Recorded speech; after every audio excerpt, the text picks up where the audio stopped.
I love cooking because it gives me the freedom to choose whatever I want to do. I can experiment and I can be more creative than I have to be from reading a recipe, and I can just do it all on my own. What makes me happy in the kitchen is that I can make things to my preferences. So if I'm making lemonade and I don't want to add that much lemon, or I want to add more sugar, I can if I want.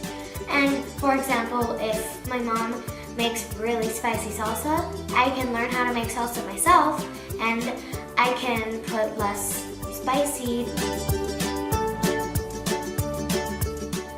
What I have learned in the kitchen that I hadn't learned before, trust your instinct.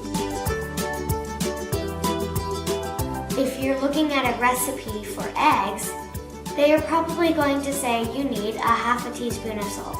But sometimes, if your preference is, well, that seems like a lot of salt, so I'm just going to take a small amount of salt and put it in my eggs.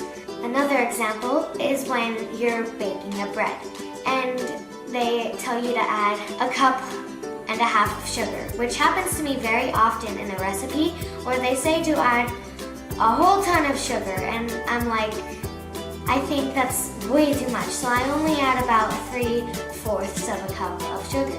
So that's when I chose my instincts.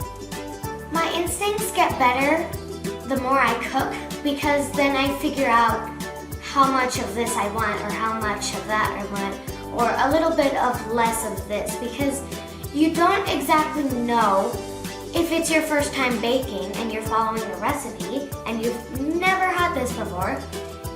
This might be to someone else's preferences.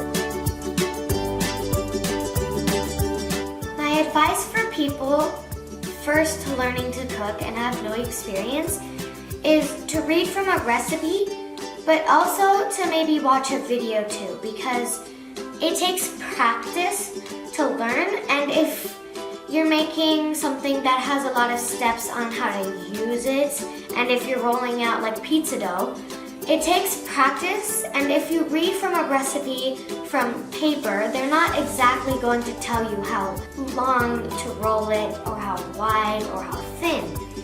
So you might want to watch a video, and watch it over and over, because it's going to take quite some practice.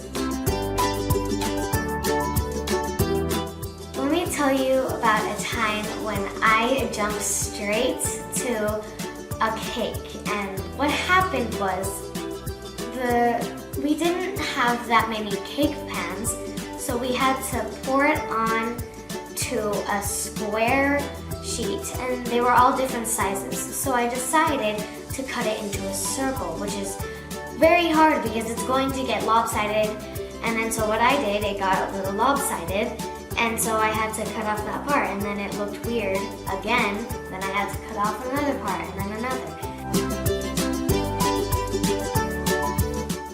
In these videos, there is going to be a lot of easy things to cook. They may look more complicated than they seem, but if you follow the steps very closely and you watch the video, it'll be a good result.